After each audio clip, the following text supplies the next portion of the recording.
অষ্টমীর জন্য প্রাইম টাইমে উধাও হয়েছিল কার কাছে কই মনের কথা। এবার নাকি বন্ধ হচ্ছে এই সিরিয়াল।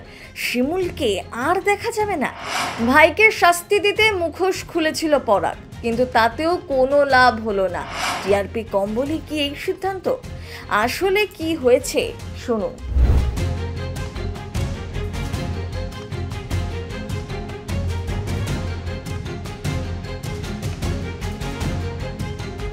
পলাশের বিরুদ্ধে কোনো প্রমাণ জমা দিতে পারছে না সেখানেই পলাশের উকিল ঘোষণা করে তার মক্কেল নির্দোষ, কিন্তু শিমুল সেটা মানতে চায় না। কেস যখন ধীরে ধীরে তার হাত থেকে বেরোতে শুরু করে, তখন স্ত্রীর পাশে এসে দাঁড়ায় পরাগ কোর্টে জানিয়ে দেয় এবার সে প্রমাণ দেবে। তখনই শিমুল বোঝে পরাগ কিছুই ভোলেনি, তার সবটা মনে আছে। ওদিকে আবার পরাগ এবং শিমুল যখন সমস্ত জটিলতা কাটিয়ে কাছাকাছি আসছে, তখন আরেকদিকে ঝড়ের মুখোমুখি পুতুল এবং তার স্যার তীর্থর হার্ট অ্যাটাক হয়েছে।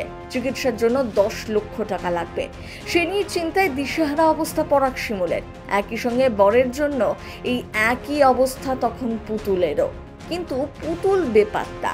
এরপরে দেখা যায় তাকে টাকা রোজগারের জন্য পথে পথে হারমোনিয়াম বাজিয়ে গান গাইছে। এরকম একটা মানবিক গল্প দিয়েও দর্শকদের মন জয় করতে পারলো না কার কাছে কই মনের কথা।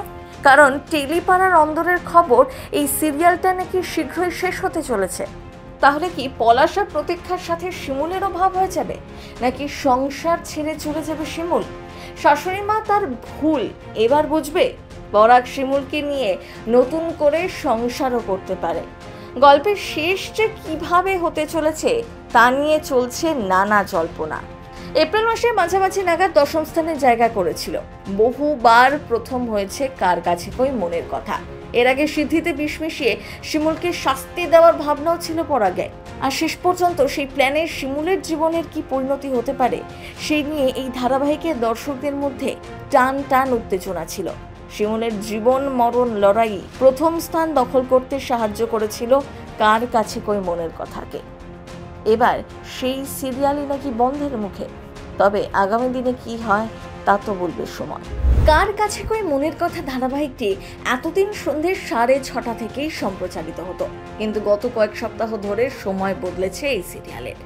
এখন এটি রাত 9:30 থেকে সোম থেকে শুক্র পর্যন্ত সম্প্রচারিত হয়। এই ধারাবাহিকের মুখ্য ভূমিকায় মানালি মনীষা দে, দ্রোণ মুখোপাধ্যায়, বাসব দত্তা চট্টোপাধ্যায়, স্নেহা চট্টোপাধ্যায়, সৃজনী মিত্র, শ্রীতমা ভট্টাচার্য প্রমুখ রয়েছেন। সিনে চক্র ব্যুরো।